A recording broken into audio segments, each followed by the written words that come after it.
Notre pays est retenu pour abriter le Congrès africain de la magistrature en 2023. Bourema Kariba Konaté, président du syndicat autonome de la magistrature, a annoncé la nouvelle au chef du gouvernement. On l'écoutera en début de journal.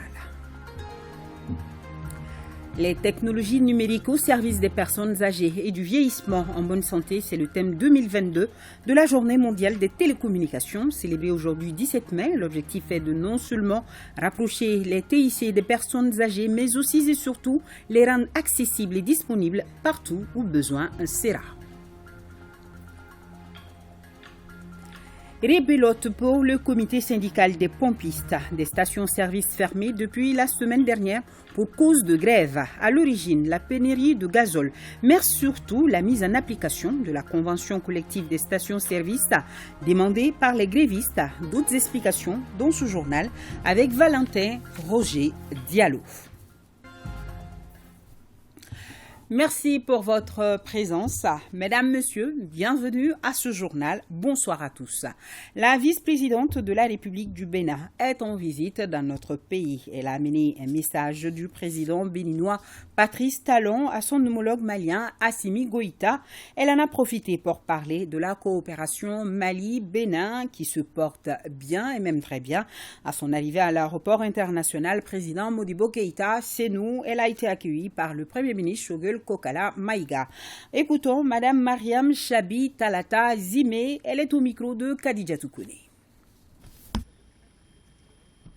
Je suis au Mali, envoyé par le président Patrice Talon auprès de son homologue et frère, le président Assimi Goïta.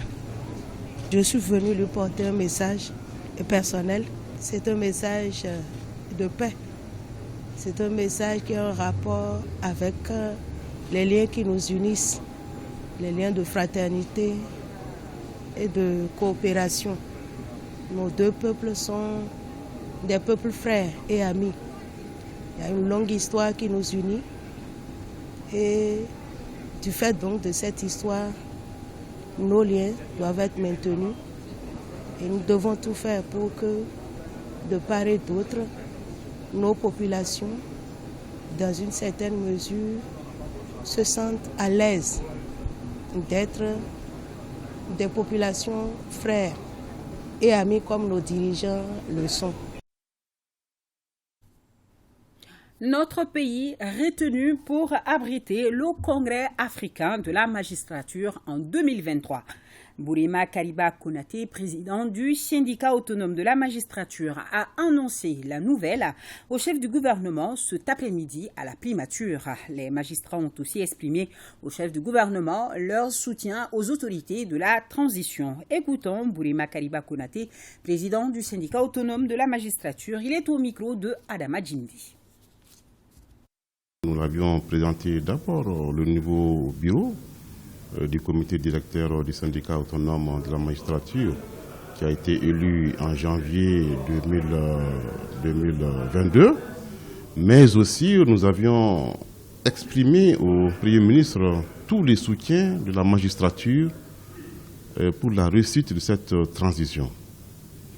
Et aussi en divers, nous avions expliqué au Premier ministre que à l'occasion du congrès des syndicats africains de magistrature tenu à Tunis, le Mali a été retenu pour organiser le congrès africain de 2023. Et là, le Premier ministre nous a donné son onction et nous a exprimé l'accompagnement du gouvernement du Mali. Il en était très content, très fier.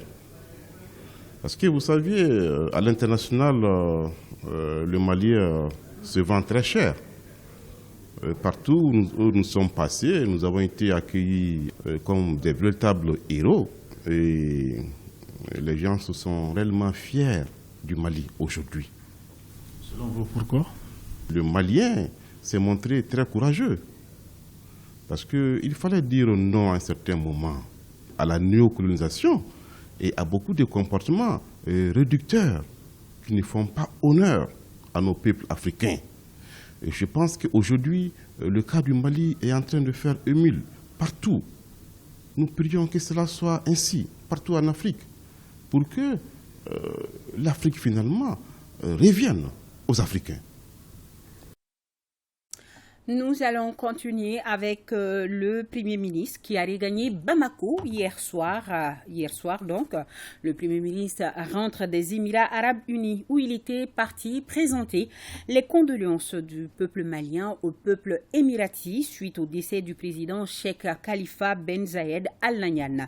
Décès survenu le vendredi dernier. La délégation malienne comptait 2 membres du gouvernement. Nous vous proposons d'écouter le chef du gouvernement à sa descente d'avion. Il est au micro de Fousseini Tounkara. Le président de la transition a estimé que cet homme d'État était un grand ami du Mali.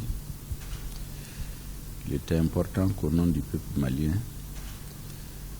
notre pays soit représenté à un haut niveau pour apporter les condoléances du peuple malien, les condoléances du président de la transition et du gouvernement, au gouvernement et au peuple des Émirats arabes unis. Faut-il rappeler que Cheikh Zayed était un grand ami du Mali.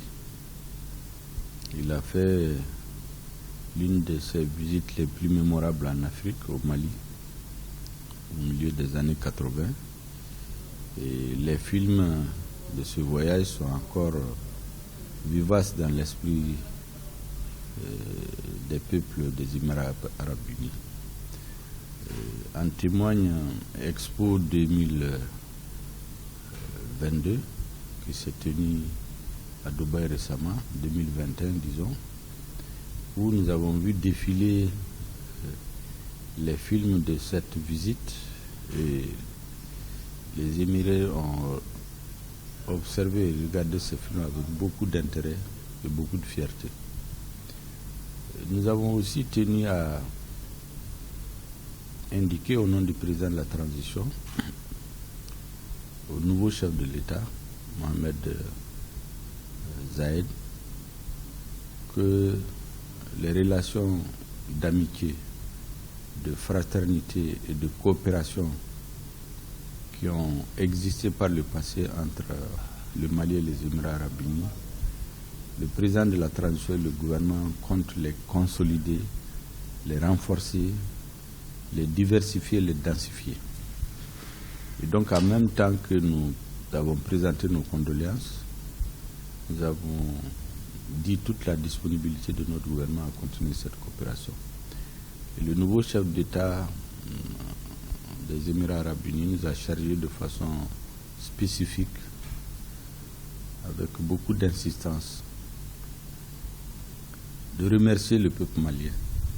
Il dit qu'ils sont très sensibles à cette représentation à un niveau très élevé et qu'ils s'engagent à donner une impulsion nouvelle à la coopération entre nos deux pays.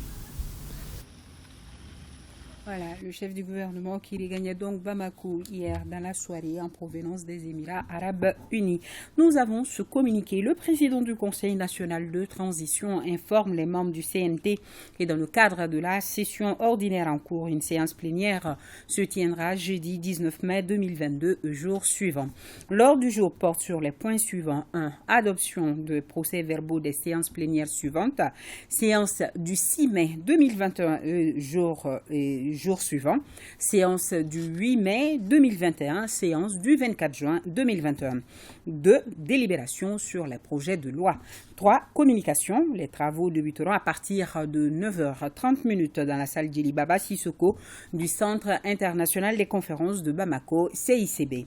Dans le cadre des mesures de prévention contre la maladie à coronavirus, l'accès à la salle est limité aux seules personnes autorisées et le port du masque est vivement recommandé. Le président du Conseil national de transition s'est compté sur la bonne compréhension de tous.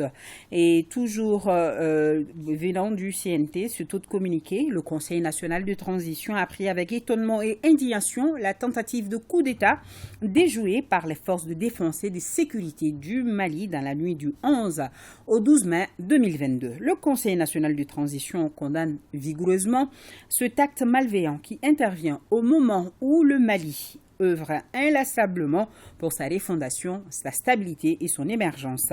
Le Conseil national de transition apporte son soutien indéfectible à son Excellence le colonel Assimi Goïta, président de la transition, chef de l'État au gouvernement, ainsi qu'aux forces de défense et de sécurité maliennes dans leur quête quotidienne de sécurisation du pays et du retour rapide à l'ordre constitutionnel. Le Conseil national de transition exhorte le gouvernement à faire toute la lumière sur cette affaire et à diligenter toute enquête visant à identifier les auteurs et complices de cette initiative avortée de déstabilisation de notre pays en vue de les traduire devant les juridictions compétentes. Et puis, dans des communiqués déposés à la rédaction, le M5RFP, l'ADEMA PSJ, le collectif des associations musulmanes du Mali, le mouvement social pour le renouveau, l'association Batounieta, le regroupement des partis politiques non alignés, le collectif intégrateur des Jimochak et alliés de la région de Tombouctou, le Front pour l'émergence et le renouveau, l'organisation panafricaniste mondiale du Mali, l'Union des forces démocratiques pour le progrès, tous condamnent la tentative de coup d'État visant à déstabiliser les institutions de la transition et à briser la dynamique de la refondation du Mali. Les technologies numériques au service des personnes âgées et du vieillissement en bonne santé. C'est le thème 2022 de la Journée mondiale des télécommunications. Célébrée aujourd'hui, 17 mai, l'objectif est de non seulement rapprocher les TIC des personnes âgées, mais aussi et surtout les rendre accessibles et disponibles partout où besoin sera. Boubacar Babli-Touré nous en parle. Cela fait 53 ans que chaque 17 mai, le monde célèbre la Journée mondiale des télécommunications et de la société de l'information. Une journée qui constitue un tournant décisif pour les TIC marqué par deux événements majeurs. La signature de la première convention télégraphique internationale et la création de l'Union internationale des télécommunications. Occasion pour le ministre en charge de la communication de mettre l'accent sur les ambitions de l'État dans le domaine. Notre pays ambitionne, entre autres, de faire du Mali un hub dans le domaine des TIC, d'élaborer une stratégie de ville intelligente à travers le projet appelé Complexe numérique de Bamako porté par le gouvernement de transition, d'élaborer une véritable politique stratégique d'accès des personnes handicapées aux TIC, de mettre en place des dispositifs de protection et de lutte contre la cybercriminalité, d'attirer les investissements pour créer des opportunités pour tous, en comptant sur l'ingéniosité et la créativité de la jeunesse malienne. Pour cette édition 2022, le thème retenu à l'international est « Les technologies numériques au service des personnes âgées et du vieillissement en bonne santé ».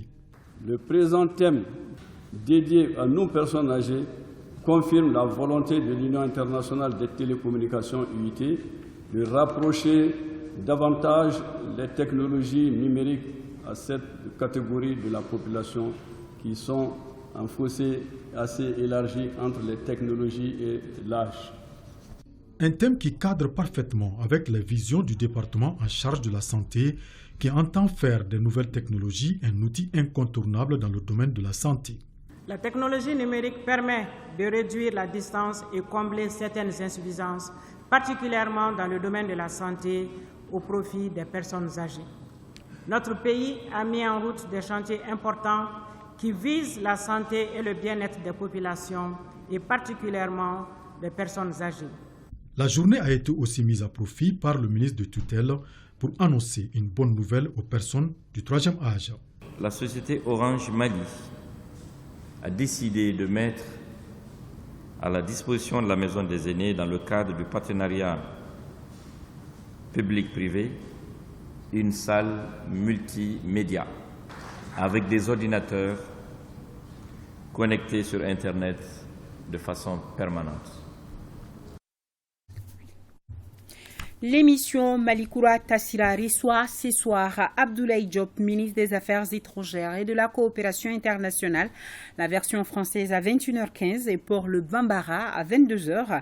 Une émission à suivre sur l'ensemble du réseau synchronisé de l'ERTM et sur nos plateformes digitales. À suivre également après ce journal et magazine sur les œuvres sociales du président de la transition dans la région de Kaya. Lancement d'une série de formations sur initiative du ministère de la Justice. Elle concerne la communication institutionnelle du département. Adama Djimdi pour plus de détails. Faciliter l'accès aux tribunaux et renforcer davantage la confiance des populations au service de la justice constitue l'une des priorités pour le département et ses partenaires. C'est ainsi que le projet d'appui à la stabilisation au Mali à travers le renforcement de l'état de droit est mise en œuvre par ONU Femmes, le PNUD et l'aménagement. Ce programme d'une durée de 5 ans prévoit une série d'appuis au ministère de la Justice afin de renforcer l'accès et la confiance des populations à des services de justice plus efficaces, redevables et transparents. Un appui spécifique au renforcement des capacités de communication du ministère est en outre prévu par ce programme en alignement avec l'un des axes prioritaires de la loi d'orientation et de programmation du secteur de la justice adoptée en 2019. La présente session de formation à l'intention de certains chefs de parquet marque le lancement d'une série de formations en communication institutionnelle. Elle vise à renforcer les capacités des participants sur les modules tels que la communication de crise, les réseaux sociaux dans le cadre institutionnel et le media training. Notre pays s'est engagé dans un processus visant à restaurer la confiance entre les citoyens et les services de la justice. Cette initiative, qui couvre tout à la fois les services judiciaires et pénitentiaires, ambitionne à terme une interconnexion entre les services en vue d'assurer la gestion en temps réel du secteur de la justice. Par le financement de cette série de formations, le système des Nations Unies au Mali réaffirme sa volonté d'accompagner notre pays dans un contexte particulièrement difficile. Ce genre de formation pourrait être aussi bénéfique aux autres chefs de juridiction, greffiers en chef et les ordres professionnels. En conclave, les membres de la Commission nationale de désarmement, démobilisation et de réinsertion. Au menu de la rencontre, la présentation du rapport d'activité du président sortant en fin de mission. Sonaka Misogo Barakumaïga. Ce rapport d'environ 80 pages a été conçu par le bureau sortant de la Commission nationale de désarmement, démobilisation et réinsertion CNDDR. L'objectif est de faire le bilan des 6 années de travail en faveur de la recherche de la paix et de la réconciliation au Mali. De novembre 2016 à mai 2022, la Commission a procédé à l'enregistrement de 74 000 ex-combattants, dont 26 000 enregistrés avec les armes et les autres avec les munitions. C'est ce qui ressort du présent rapport et ce n'est pas tout. La CNDDR, avec la Commission d'intégration, exécute le volet défense et sécurité de l'accord. Cet accord a 4 volets. Il y a un volet politique et institutionnel, un volet humanitaire et un volet développement. Donc par rapport au volet sécuritaire, il y a eu des avancées importantes. La première avancée pour moi, c'est d'abord la mise en confiance de tous les Maliens qui ont accepté d'être ensemble pour pouvoir discuter de leurs problèmes. Et le cessez-le-feu est respecté. Le deuxième acquis, c'est aussi les avancées dans des concepts tels qu'on les a dit, les concepts comme l'armée reconstituée. Qu'est-ce que ça veut dire? Ça a pris beaucoup de temps, on a discuté. Et finalement, cette armée aujourd'hui reconstituée, elle existe. Et l'autre aspect, ce sont les aspects aussi, discussion sur les quotas. Ça aussi, le gouvernement de transition, c'est leur mérite. Ils ont pu quand même élucider cette question qui a longtemps fait l'objet de blocages pendant plus de 3 ans. L'État fera un effort d'intégrer à peu près 13 000 ex-combattants dans les différents services des corps de l'État. Malgré ces avancées, des défis persistent. Les choses ne sont pas appliquées telles qu'elles sont inscrites dans l'accord. Il faut toujours négocier pour vraiment leur donner une forme, pour arrondir les angles, comme on dit. L'initiative d'organiser cette rencontre trouve sa pertinence du fait de la complexité, de la délicatesse et de la sensibilité du processus DDR d'une part, et de la multiplicité des acteurs nationaux et internationaux d'autre part. Je fonde l'espoir que la présente rencontre permettra à chacun de vous, en ce qui le concerne, de mieux cerner le progrès accompli et se préparer pour aborder les échanges prochains attendus avec beaucoup d'intérêt par nos populations. Désormais, c'est le colonel-major Fagimba Ibrahim Kansaya qui préside aux destinées de la Commission nationale de désarmement, démobilisation et réinsertion CNDDR. Il a été présenté à l'assistance au cours de cette rencontre. Depuis hier lundi, et ce pour 3 jours, le Mali abrite l'atelier de sensibilisation des parties prenantes sur le profil de risque d'inondation et de sécheresse liés aux catastrophes naturelles. On en sait plus avec Inaba. Cet atelier s'inscrit dans le cadre d'une meilleure approche des risques d'inondation et de sécheresse dans le bassin de la Volta. Il vise à améliorer les connaissances des participants au niveau national sur les risques de catastrophes naturelles et l'évaluation de ces risques.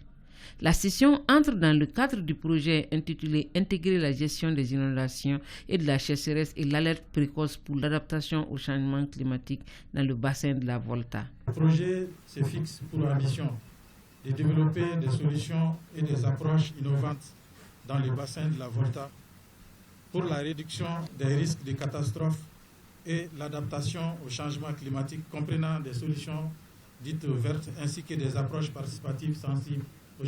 Le Mali et les autres pays de la sous-région sont confrontés depuis quelques années aux effets néfastes des changements climatiques qui se traduisent par des phénomènes extrêmes tels que les sécheresses et les inondations, occasionnant d'importants dégâts dont les pertes en vies humaines.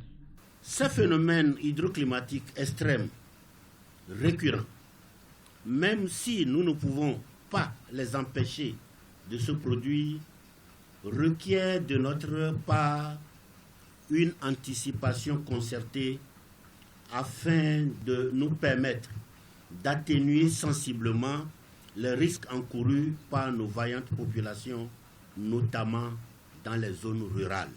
La série d'ateliers nationaux se tiendra dans les 6 pays du bassin de la Volta, à savoir le Ghana, la Côte d'Ivoire, le Bénin, le Burkina Faso, le Togo et le Mali. Plus de 46 millions de francs CFA pour la rénovation de la cocoterie de la Maison des Jeunes. Le coup d'envoi des travaux avec Boubacar Kanouté et Julie Traoré. L'espace cocoterie de la Maison des Jeunes abrite plusieurs activités socio-culturelles.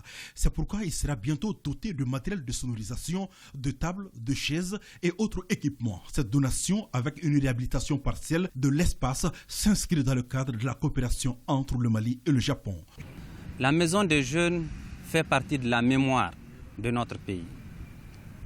On se renseigne, on lit et on échange avec les anciens. Modibo Keïta, premier président de la République du Mali, est passé par là. Et quand un lieu a une telle charge mémorielle et sentimentale, nous, en tant qu'autorité, ne pouvons que travailler dans le sens de faire de ce lieu un lieu éternel. L'Empire du Soleil levant appuie le Mali dans plusieurs domaines, notamment la valorisation des initiatives locales, l'épanouissement des jeunes à travers des projets artistiques et culturels. La capacité et le potentiel des jeunesses sont promoteurs de la construction du pays. Donc nous souhaitons sincèrement que ce projet puisse contribuer à soutenir diverses activités des jeunes maliens. Inaugurée en 1957 sous l'impulsion de la jeunesse USRDA, la Maison des Jeunes demeure toujours un cadre idéal de rencontres artistiques et culturelles majeures de notre pays.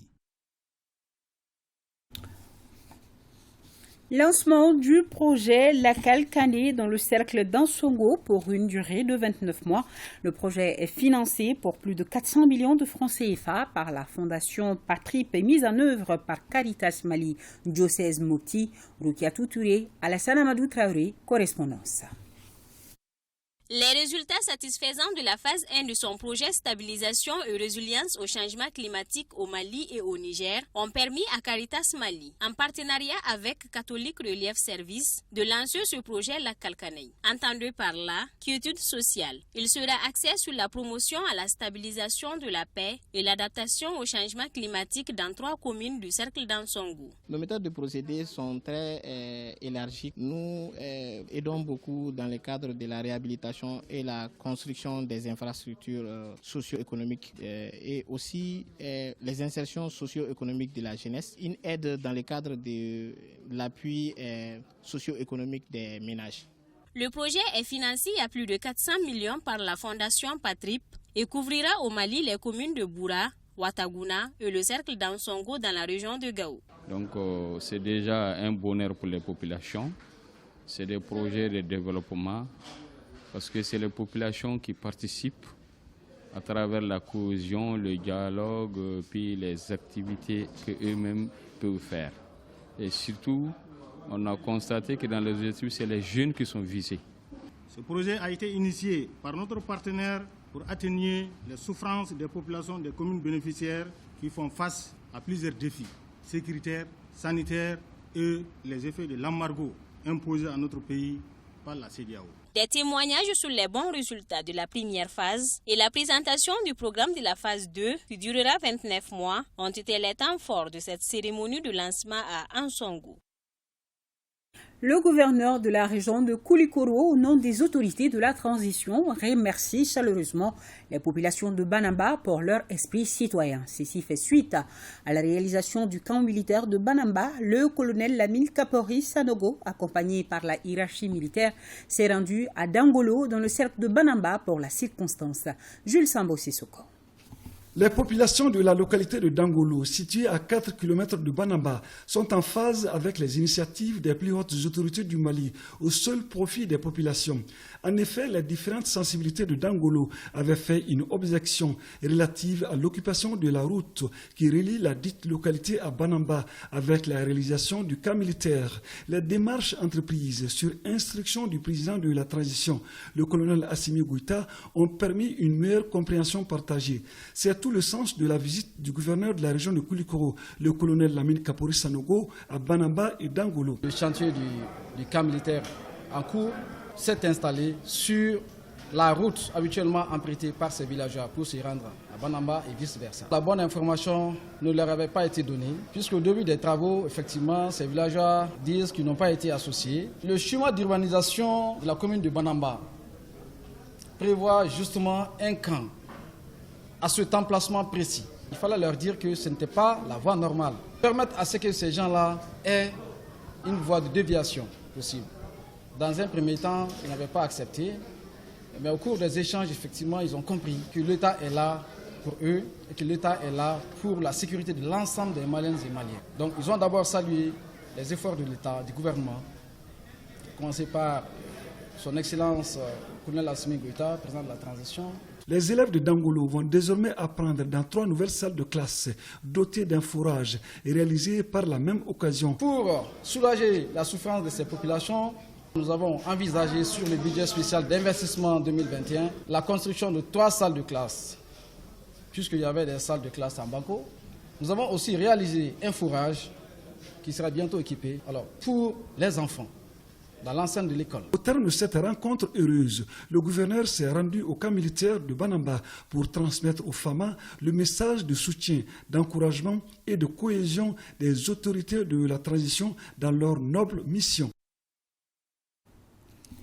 Voyons ensemble ces journées portes ouvertes du projet Feed the Future, tenues samedi et dimanche à Sikasso.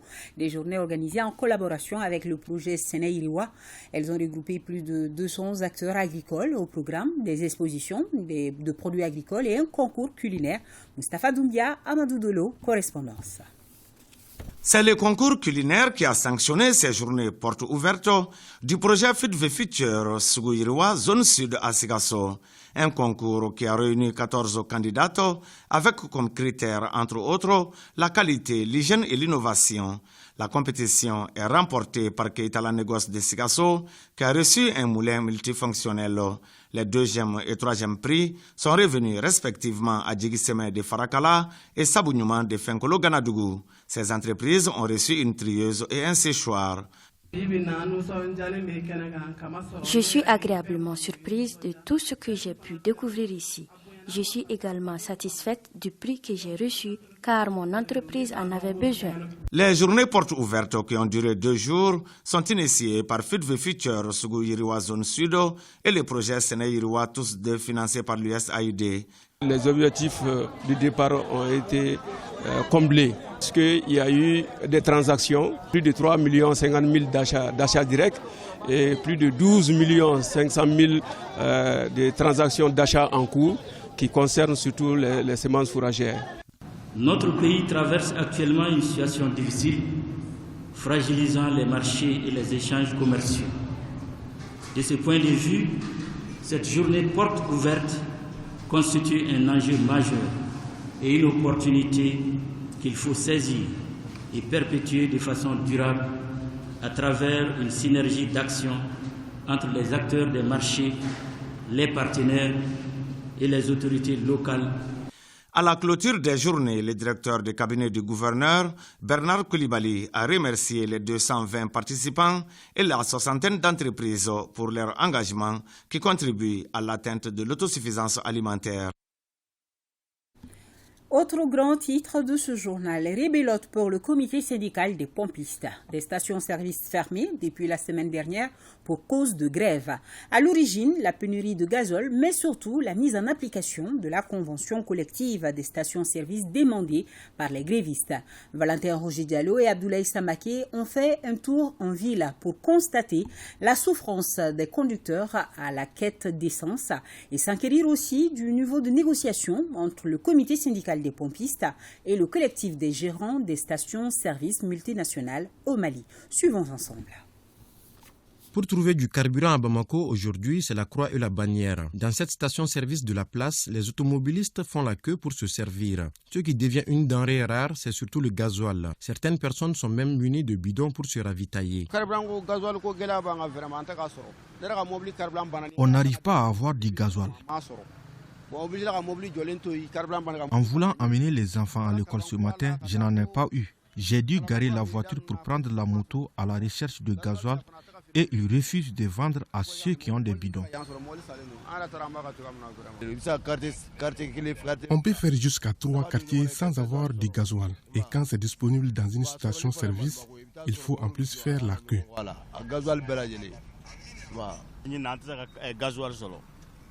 Ce n'est vraiment pas facile. On pensait que les pompistes mettaient fin à leur grève pour atténuer la situation.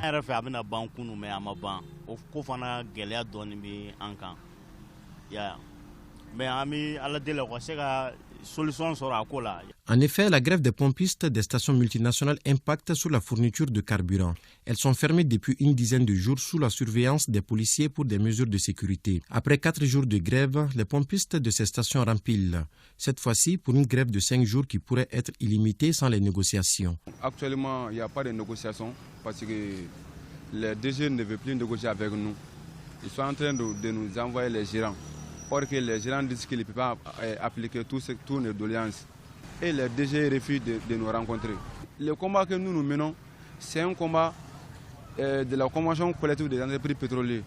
Que les pétroliers même, les DG ont signé ça. Pour la reprise du travail, ils demandent l'application de cette convention collective. Cette convention-là, on dit tout simplement de nous donner certaines primes. Primes de transport, primes de risque, primes de scolarité.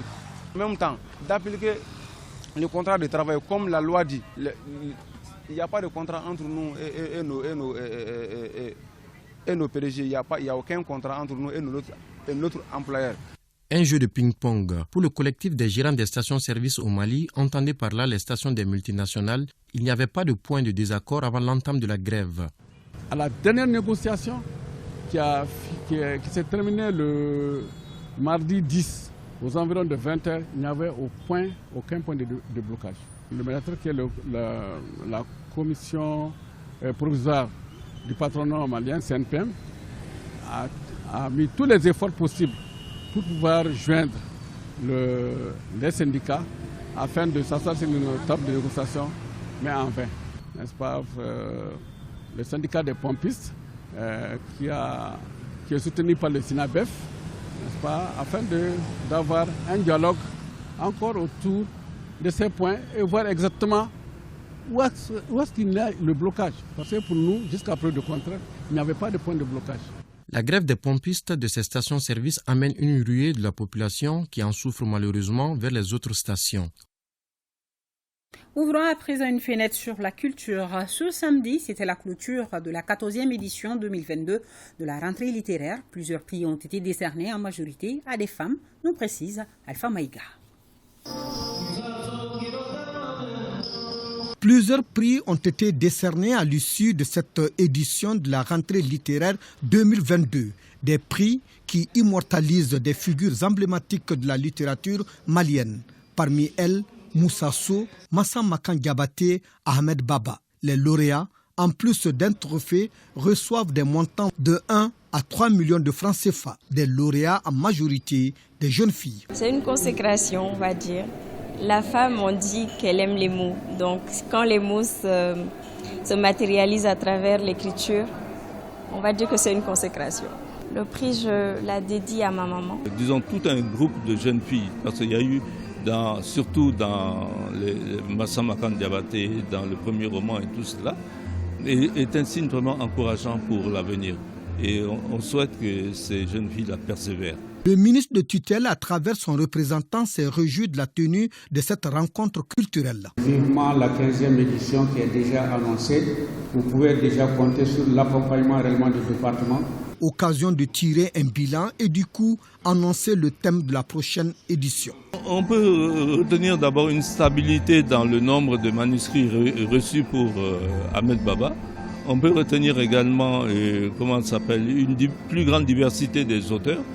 Donc, et on peut retenir également une qualité supérieure des œuvres par rapport aux éditions précédentes. On peut déjà être satisfait du fait que cette rentrée ait pu avoir lieu dans les conditions que vous connaissez, qui n'ont pas été faciles. Et on pense à la prochaine, à la 15e édition, qui aura lieu du 21 au 25 février 2023, sur le thème du décloisonnement des littératures en Afrique. En tout cas, ce fut véritablement une rentrée littéraire au féminin pluriel ici dans la salle Mariam Makeba qui a fait contempler la plume des jeunes filles au centre Moussokunda dédié à l'épanouissement de la femme, 6 en commune 1 du district de Bamako. Et Alpha qui célèbre ainsi la femme. Et pour ceux qui aiment bien la lecture, nous allons continuer et retenez bien l'intitulé de ces ouvrages. Il s'agit de l'Afrique. Quelques célébrités noires de l'histoire de l'humanité recueillent des contes, légendes, fables, mythes africains et la face cachée de l'Afrique. Pourquoi et comment? Leurs auteurs, c'est le doyen Daouda Tekete, journaliste à la retraite. À travers ses ouvrages, il s'adresse aux futures générations pour l'histoire. Alou Abdoulaye Maïga était à la cérémonie de lancement et de dédicace. C'était au mémorial Modibo Keïta. Reportage. Dans le premier livre de 428 pages intitulé « L'Afrique des défis et les défis de l'Afrique », l'écrivain Daouda Tekete apporte un démenti de certaines affirmations de l'Occident sur les réalités africaines. C'est vrai que l'Afrique est un continent qui a des défis, mais ces défis sont loin d'être ceux que l'on nous fait croire. Je vous prends par exemple un seul exemple. Quand on prend le défi démographique, on nous dit souvent que l'Afrique est un continent trop peuplé et que les femmes africaines font trop d'enfants. C'est vrai que quelque part nous devons réorganiser autrement nos familles pour que nos enfants puissent bénéficier d'une éducation en rapport avec notre spiritualité authentique africaine. Mais pourquoi je dis que l'Afrique n'est pas un continent peuplé? Prenons par exemple le cas d'un pays comme le Gabon. La superficie du Gabon fait le double de la superficie du Bangladesh. Or, le Gabon a un peu moins de 4 millions d'habitants et le Bangladesh a 185 millions d'habitants. Quelques célébrités noires de l'histoire de l'humanité, c'est le nom du deuxième livre de 438 pages. Dans cet ouvrage, l'auteur fait ressortir les valeurs intrinsèques de l'intelligentsia africaine. Il n'y a pas un domaine d'activité sociale où ce ne sont pas les Africains qui se sont illustrés mieux que les autres. Par exemple, en février 2021, il a été organisé un concours de mathématiques à Londres où toutes les grandes nations étaient représentées à travers leurs étudiants. Mais vous savez qui a été la première? C'est une lycéenne du Nigeria, Faith Oudousi, qui a été la première avec 40 points et le deuxième a été un Israélien avec 10 points. Le troisième livre est un recueil de contes, légendes, fables, mythes africains de 903 pages. Dans ce livre, l'ancien conseiller technique au ministère de l'Éducation nationale parle de la force de la spiritualité authentique africaine. La spiritualité authentique africaine est la spiritualité originale et originelle de l'humanité. Toutes les spiritualités sont issues de cette conte. Et c'est à travers les contes qu'on peut se rendre compte de la spiritualité africaine. La fâche cachée de l'Afrique, pourquoi et comment, c'est le nom du 4e ouvrage. Fort de 428 pages, le document met l'accent sur les défis que les Africains doivent relever. Tout a été entrepris et encore est entrepris pour faire en sorte que les Africains se sous-estiment. Parce que tant qu'ils se sous-estiment, c'est les autres qui vont profiter de nous. Un proverbe africain dit, la pire des pauvretés, c'est l'ignorance. Et la pire des ignorances, c'est la méconnaissance de soi. Aussi longtemps que nous allons nous ignorer et que nous allons nous regarder avec les yeux des autres, nous serons à leur merci. J'ai salué l'effort considérable qui consiste à produire un livre, à plus forte raison 4. Donc j'ai salué cet effort. Je respecte tout ce qu'il fait parce que ce n'est pas seulement 4 livres, mais c'est une série de livres sur des questions essentielles. C'est extrêmement important que nous ayons ce genre d'espace, d'opportunités, d'échanges, de découvertes. Coïncidence heureuse, la cérémonie de lancement de ces 4 nouveaux livres intervient en pleine rentrée littéraire, de quoi enrichir les débats de ce rendez-vous international. Oui, vous l'avez dit, Aliou Abdoulaye est toujours dans nos librairies. Fruit de lecture et de réflexion, le mensonge est un choix, la vérité un état pur non modifiable. Un livre de 173 pages, son auteur, Dr Mamadou Fanta Simaga. L'auteur relate les difficultés auxquelles notre pays fait face depuis le début de la crise multidimensionnelle de 2012. Il donne des pistes pouvant aider notre pays à se relever comme l'ont fait nos aïeux malgré les moyens rudimentaires d'alors. Il condamne sans réserve le mensonge qui entrave tous les systèmes qui régissent notre société. Le docteur Mamadou Fanta Simaga rend aussi un hommage mérité à une icône, la reine Kaina, qui dirigeait la troupe des Ifoga, morte sur le champ de bataille en l'an 678 en essayant de repousser les envahisseurs. À absolument lire, Sira Bachili a déjà commencé. Retrouvons les festivaliers internationaux du Bolon de Kolonjeba. Des échanges fructueux ont eu lieu sur la thématique de cette 4e édition, conflit communautaire, paix et cohésion sociale. Voyons les temps forts de la cérémonie de clôture avec nos envoyés spéciaux Yacouba Kone, Moussa Balou, Tchemoro Konati. La commission d'organisation du Festival international Bolon à l'avant-garde des conflits communautaires. Cette volonté est traduite en actes à travers cette rencontre d'échange. Rencontre qui a pour but de poser les diagnostics et de proposer ce que les conférenciers appellent l'approche de la positive déviance. Cela veut dire quoi? Nous ne pouvons pas, en tout cas, amener la population dans les dialogues comme ça. Il est temps qu'on donne des outils à la population elle-même. Alors, des approches communautaires pouvant être pilotées par la communauté elle-même. L'approche en question est inspirée d'une expérience personnelle vécue par le passé. Allusion à la gestion de certains conflits par le conférencier lui-même alors qu'il était autorité municipale à Kadiana, non loin de la Côte d'Ivoire voisine. Dieu merci, quand on a fait l'expérimentation, comme dans d'autres domaines, alors la résolution des conflits communautaires, alors, en relation avec nos voisins qui sont les Ivoiriens, nous avons constaté que l'approche convenait réellement à l'attente même alors, de ce que la population voudrait qu'on leur donne comme prestige. Et nous estimons qu'avec l'implication des fils et des cadres du cercle et de l'ensemble des populations, l'ensemble des élus, et accompagnés par les services déconcentrés de l'État, et chapeautés bien entendu par l'administration du territoire, nous arriverons bien entendu à amorcer ce développement. Un développement qui est sur le point de prendre véritablement son envol grâce au Festival international Bolon de Kolonjeba qui bénéficie de plus en plus d'une adhésion massive. L'heure est au bilan dans les 19 caisses de base de Kafodjiguinè. C'était lors de la 13e Assemblée générale de Pesoba, des caisses de Pesoba et de Kadjolo. Les résultats engagés en 2021 sont satisfaisants malgré des difficultés liées à la crise multidimensionnelle qui traverse notre pays. Dresa Kone est notre envoyé spécial. Techniciens et sociétaires de la caisse de Kafodjiguinè de Mbessouba tiennent leur 13e assemblée annuelle. L'exercice consiste à faire le bilan de l'année 2021. À cet effet, du 1er janvier au 31 décembre 2021, la caisse a enregistré 315 nouveaux sociétaires et fait plus de 173 millions de francs CFA en termes d'épargne. Les résultats sont très satisfaisants et tous les indicateurs de la caisse sont au vert.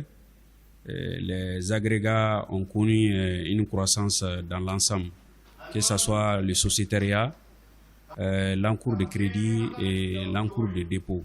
Et la caisse a enregistré aussi un résultat bénéficiaire de plus de 36 millions.